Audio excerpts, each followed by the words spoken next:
Sedangkan yang tahap pengembangan, sebagian, ini yang bagian depan ini ya, ini dibiayakan, sebagian dikapitalisasi, diperaukan sebagai aset. Apabila memenuhi syarat apa tadi? Economic viability atau kelayakan ekonomi. Ya. Nah, memang pada akhirnya kalau kita berhubungan dengan ini, saudara harus paham kegiatan riset itu apa, biaya yang dikeluarkan apa saja, itu harus tahu. Lalu batasan riset dan pengembangan itu di mana? Anda juga harus tahu kegiatan yang dilakukan di tahap pengembangan seperti apa, mana yang memenuhi syarat economic viability, mana yang tidak. Ya. Nah, ini kalau untuk tahap sekarang tentu saja saudara belum sampai ke tahap itu. Tapi paling tidak secara konsep Anda sudah ngerti teorinya dulu, ya. Dasarnya dulu.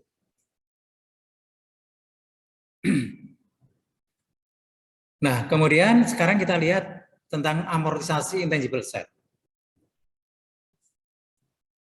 Seperti saya katakan tadi, penyesutan untuk intangible asset itu sama dengan penyesutan untuk aset berwujud. Ya. Jadi yang disusut, kalau di sini penyesutan kita sebenarnya istilah amortisasi, itu hanya intangible asset yang umurnya terbatas. Nah, penjelasannya seperti ini ya.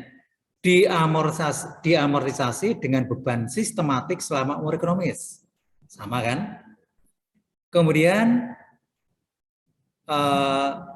amortisasi ini bisa dikredit langsung ke akun aset. Misalnya kalau kita punya hak paten lalu diamortisasi ya, itu kita bisa langsung mengkredit hak patennya, atau kita bisa menggunakan akun akumulasi amortisasi. Tapi yang lazim kalau untuk intangible asset itu langsung dikredit ke akun yang bersangkutan. Ya. Nah, kemudian umur ekonomis harus merefleksikan periode kontribusi aset terhadap arus kas. Kemudian amortisasi diperhitungkan dari cost setelah dikurangi nilai residu sama dengan ketika kita menghitung penyusutan untuk aset TAP ya.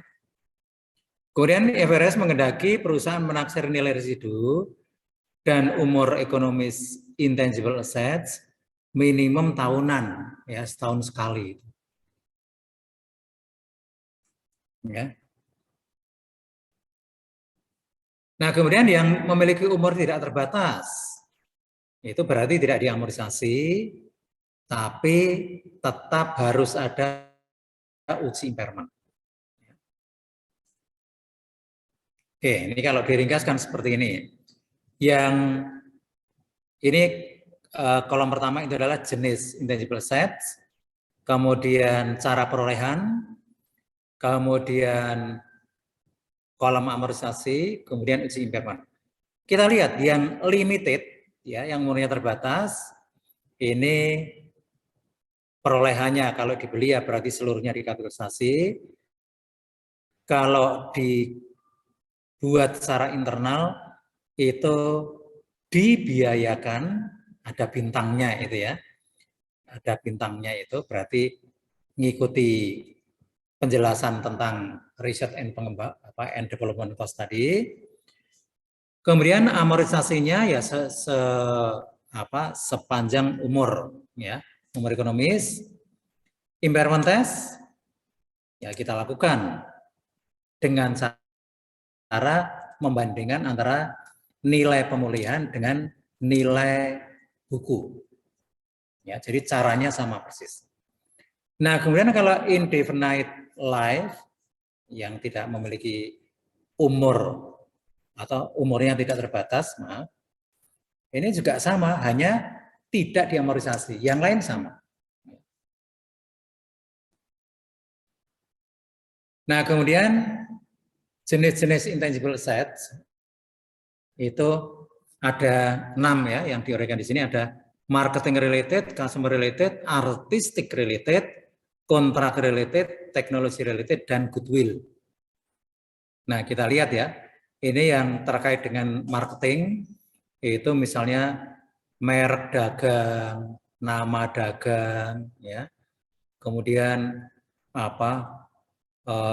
Kalau koran itu kan misalnya Kompas, nah itu kan tulisannya sudah spesifik ya. Kalau apa Tribun atau apa gitu ya, itu kan tulisannya. Nah itu termasuk. Kemudian domain atau alamat internet ya itu juga dan seterusnya.